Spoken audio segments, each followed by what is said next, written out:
Welcome to the Denver Gazette Sports Podcast. I'm your host, Chris Schmedeke, and today we are brought to you by Applewood Plumbing, Heating, and Electric. They have been serving Denver residents for over 50 years, and they are the proud sponsor of the Colorado Avalanche and this podcast. And on this edition of the podcast, we're talking about the 8-1 Denver Nuggets with Vinny Benedetto. Vinny, how are you? Doing well. I could go for fewer 8:15 tip-offs on national television games, but I slept in a bit today, so happy to be here now. And I'll have a story coming tomorrow on Reggie Jackson and Justin Holiday, two guys who stepped up and helped the Nuggets get to 8-1. Well, it's funny because I was just telling you about how I've been under the weather, and I kind of dozed off during the game last night. And I woke up and Justin Holiday was in, and I'm like, oh, Justin Holiday's playing. So we can dive more into last night's very strange game. Big win over. I mean, the Warriors didn't have Draymond, but Nuggets didn't have Jamal Murray, and that's what we're going to talk about first. Is the Jamal Murray injury? He's out at least a month, or probably to the end of the month at least. I wanted to ask you. This is probably, if this is going to happen, this is probably a perfect time. Yeah. I mean, I think it's important that the Nuggets. What we've seen from Reggie Jackson so far is, I mean, I don't think it's terribly surprising. I think I've maintained throughout the preseason and this season that he was going to be a guy who really benefited from the full preseason, full training camp, spent a ton of the summer here. So I think, Reggie, last night was great for Reggie. But I think this stretch without Jamal, as unfortunate as it is for the Nuggets, it's a good opportunity to figure out what they've got in guys like Colin Gillespie and maybe even a Jalen Pickett here before they have to decide. Because I would imagine one of those guys would be better served playing in the G League, whichever one is not going to be in the rotation.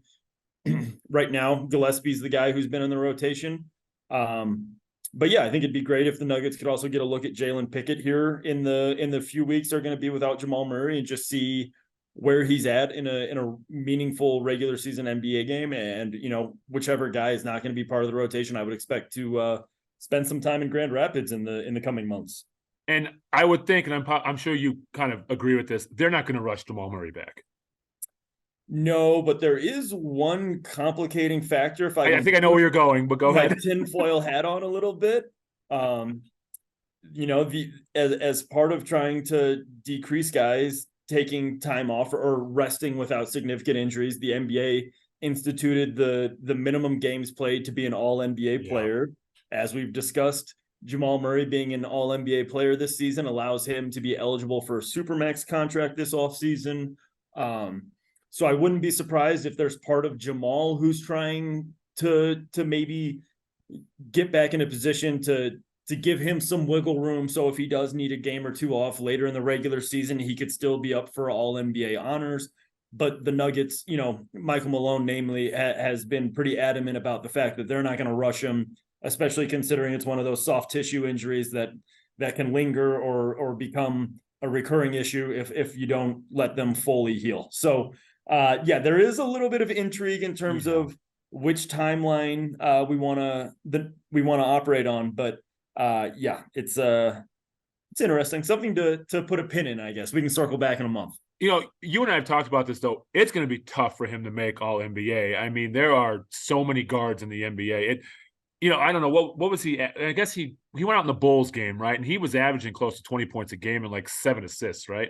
Yeah, but he went out in like the first minute of the second quarter. So he had really played probably like maybe 8 minutes to that point, and he finished that game, I think, with 2 points. So that kind of really tanked his averages because it's such a small sample size to work with to start the season. Yeah. But like the assist numbers were looking great. Jamal is really acting like a true point guard, which is, something new. But yeah, I mean, even if he was fully healthy for the entire season, I think it would have been an uphill battle to be an all-NBA guy just because there's only, 6 real spots for guards. I think all-star's always been a more reasonable expectation, but yeah, that even gets more difficult when you're missing most of the month of November.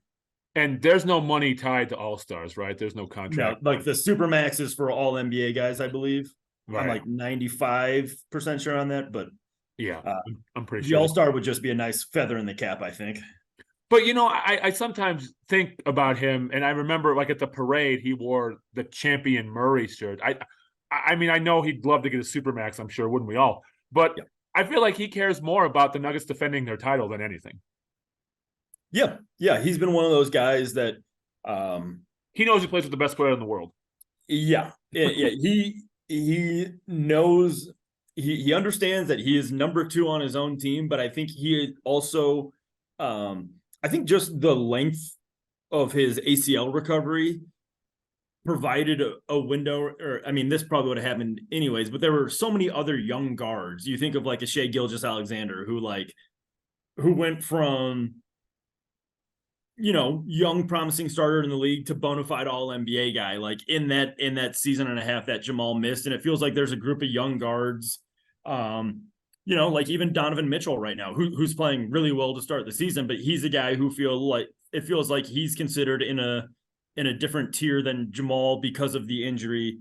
And I think part of that has gotten to Jamal where he's wanted to prove, last year throughout the playoffs, we heard it so many times that, he was out to prove that the bubble wasn't an anomaly, and if the bubble isn't an anomaly, that puts him in rarefied air in terms of current NBA guards. And he went out and proved that again in the playoffs. So I think he does want to be considered in that crop of guards that are in all NBA contention. But he is a guy who first and foremost cares about winning and understands his kind of piece in the Nuggets' success. So he's been out for, most of 3 games. He was out for the Bulls game that the Nuggets won. The Nuggets have not lost without him. I mean, the Nuggets have 1 loss on the season. Let's go back to the Pelicans game, though. Were they down 20 at some point in that game? Yes, the biggest deficit was 20. I think it was, second quarter, because the Pelicans just came out and seemingly made everything. So that was the Julian Strawther game. He decided his coming out party. Our boss, Gonzaga grad, Paul Klee, was loving that, I'm sure. But, as the rookie goes, he played 8 minutes last night, so we know how that goes. But what did you see from Strawther? He's not afraid, that's for sure. No, and, he's not a point guard, but no. In this Jamal Murray absence, we've seen it in the Pelicans game and last night against the Warriors, where the Nuggets have done more, where Aaron Gordon is almost acting as a point guard or initiating the offense at times. Obviously, Nikola is going to do that a handful of times, but when they've really done, when they've gone that route with having, the non-traditional point guard, they've liked to surround them with shooters.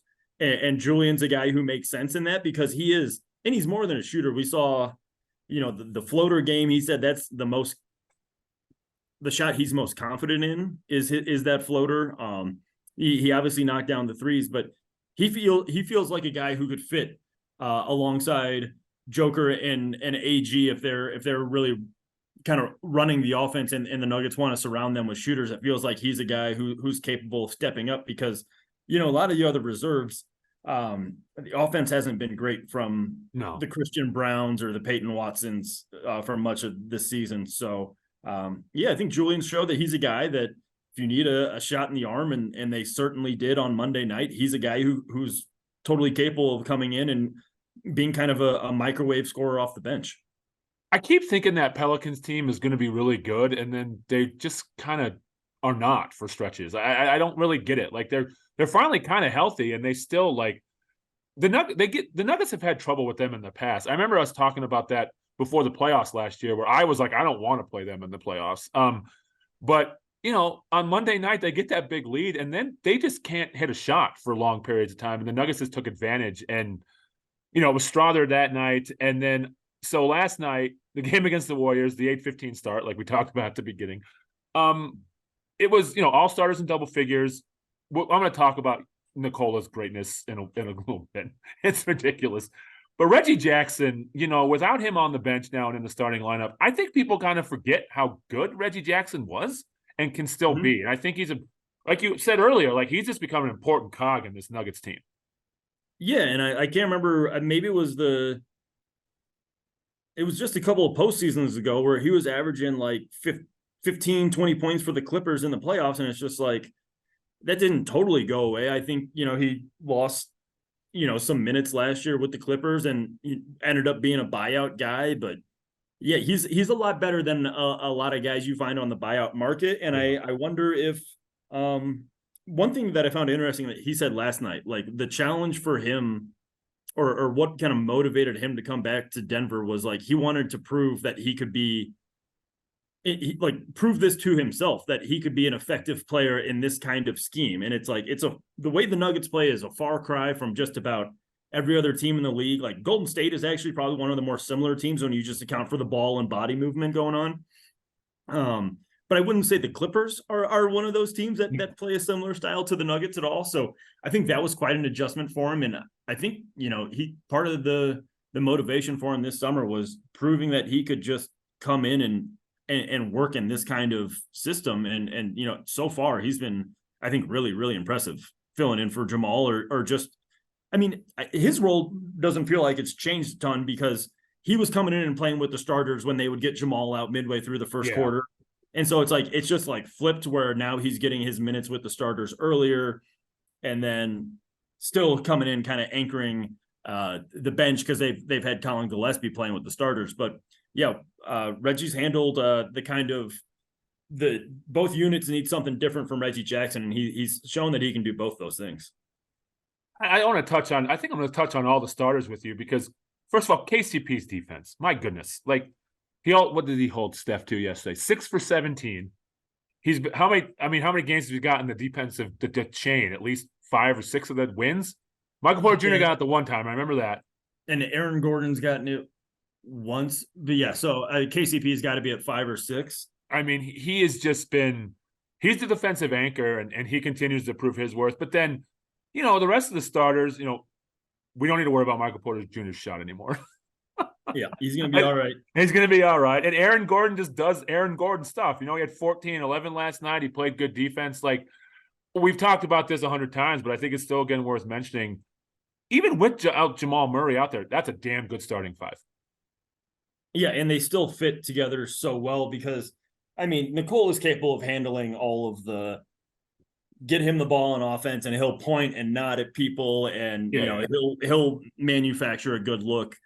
8 or 9 times out of 10. And so like, it almost feels like it wouldn't be like terribly challenging for Reggie Jackson to step in and be like, you see it when Colin Gillespie's in the game too. Like Colin Gillespie's almost playing hot potato. Like, Joker, pass me the ball. Okay, get it back to Joker. Yep. And let him orchestrate things. So we've heard it so many times. Reggie said it last night where it's like, if you're on the same wavelength with Nicole, if you understand what he wants from you, he makes it really easy. And, I think we've seen that with, it allows Kentavious Caldwell-Pope to fully buy in and be the 3-and-D guy. It allows Michael Porter Jr. to be the spot up shooter or cutter. Like, it just feels like as long as Nicole is out there and the guys around him know what to do, that group's going to be all right.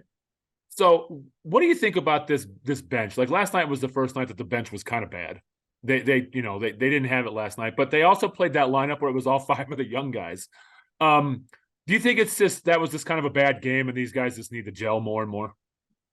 Yeah, and it also kind of feels like Michael Malone, I think he was mostly talking about the starters when he said this, but in Jamal's absence, he doesn't want anyone trying to step up and take on too much of a bigger role saying, I want to be the every night secondary scorer that the Nuggets rely on Jamal to be. And it felt like some of the guys off the bench were trying to step up and take more ownership. I'm sure Julian Strother, he only took 1 shot last night, but I'm sure coming off a Monday's game, he wanted to go out there and say, this is repeatable. That wasn't, a one-off. Christian Brown and Peyton Watson, I think, have been really solid defensively, but offensively, I think they're kind of trying to figure out where they're able to be successful right now. My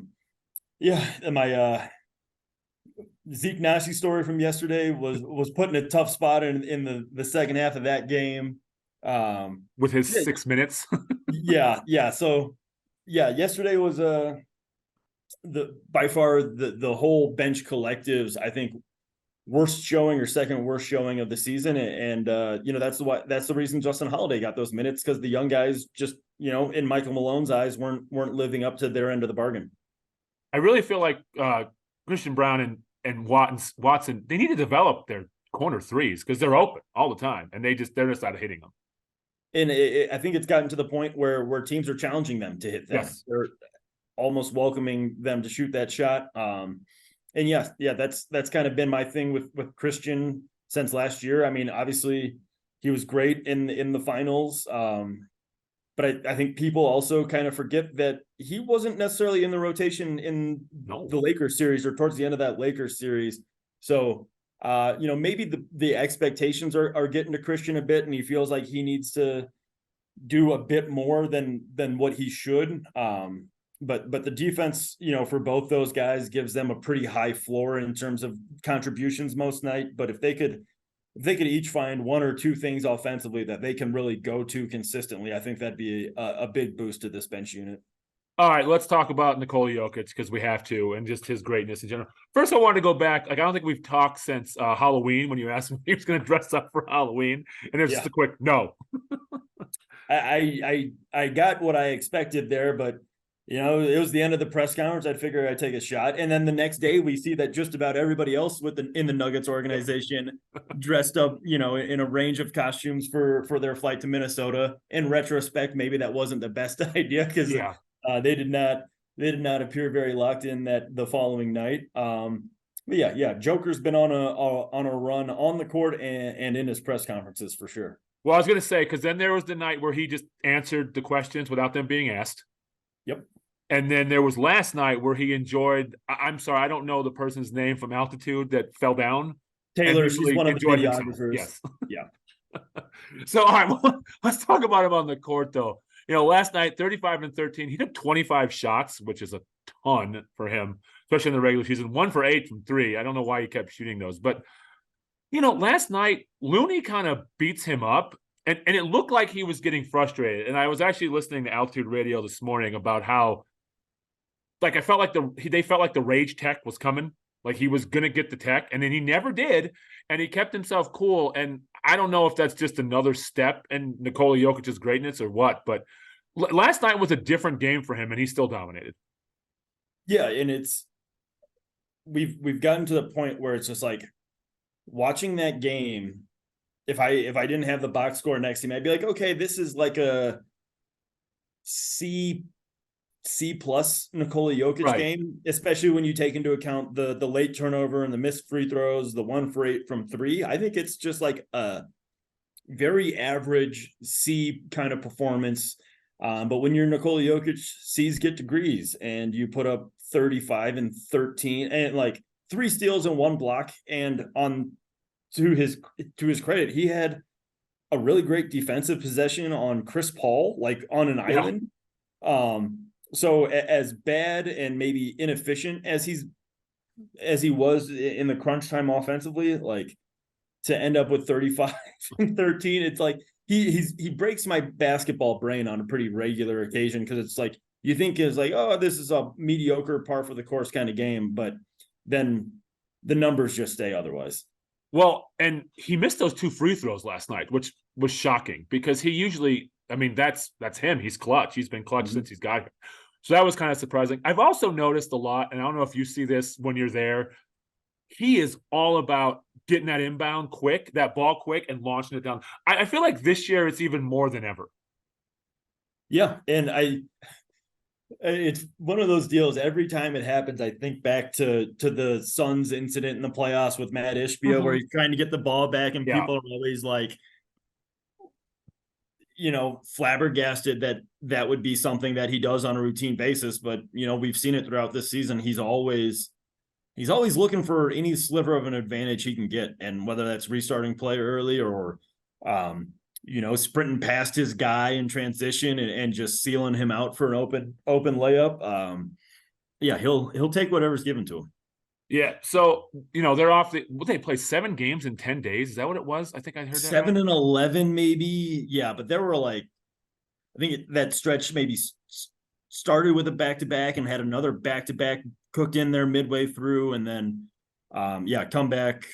Yeah. They finished it. They played Friday, Saturday, Monday, Wednesday to finish that grueling stretch. Yeah. So they don't play again until Sunday in Houston, who's frisky. Houston's a little frisky. I think they're 4-4. They just destroyed the Lakers last night.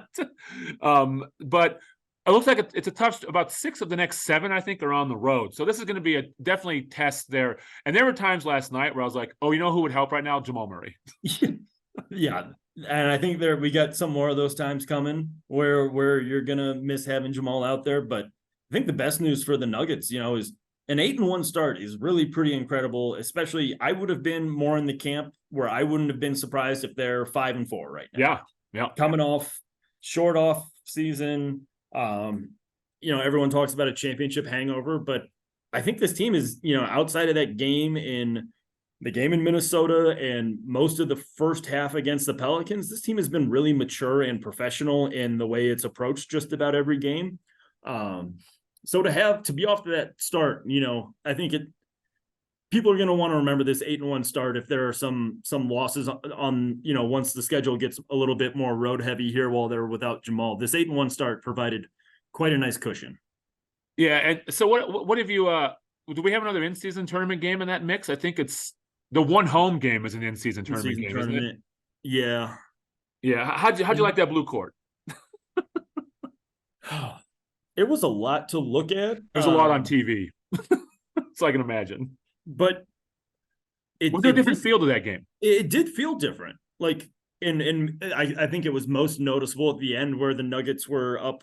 It felt like they were up 11, 12 points in the final minutes, and the Nuggets were taking shot clock violations while the Mavericks were hoisting up hoisting up threes, where it's just like, when you only play 4 group stage games, the first tiebreaker is head to head. The second tiebreaker is point differential, which is a whole new thing for, NBA people. It's a FIBA thing. It's it's a tiebreaker in those kind of tournaments. But I don't know if it's the trip to Vegas or the cash payouts to the winning team, but it felt different, especially for a what was that, early November, late October game. Yeah. It felt different, and maybe that'll change when it's Houston or something, because I think a lot of people get excited for the Luka Joker matchups, or just playing teams with 2 stars like that in general. But there was a different feel to it. And the next one is the Clippers, so there'll be plenty of juice for that one. I mean, when's the last time the Clippers beat the Nuggets? It's been a while, right? I hope it's not game 4 of the bubble, but I don't remember. I don't know. I don't think it's that far, but there's not one coming to mind. Yeah, I just remember that game. Oh God, Bones was still on the team when they were up by like 50 or whatever it was at Ball Arena. I remember that one, and I still just remember the game right after the Aaron Gordon trade before Jamal got hurt, where they just went to LA and destroyed them. Yeah, that's a game that Malone revisits often when when it felt like, championship expectations really became realistic. That Clippers game is one that gets revisited quite a bit. Yeah, and that's the one I always hear Zach Lowe talk about on his podcast too. He's always like, "Oh, that was when I thought they were going to win the title that year," but they have a title. So anyway, all right. So Vinny, like you said, you're going to have a story coming up on Reggie Jackson and Justin Holiday today, as well as coverage throughout the weekend before Sunday's game in Houston. Make sure you subscribe to this podcast on Apple and Spotify. Make sure you check out Vinny's work and everybody's work over at denvergazette.com. And Vinny, we will catch up next week. Sounds good. Thanks, Chris. Thanks.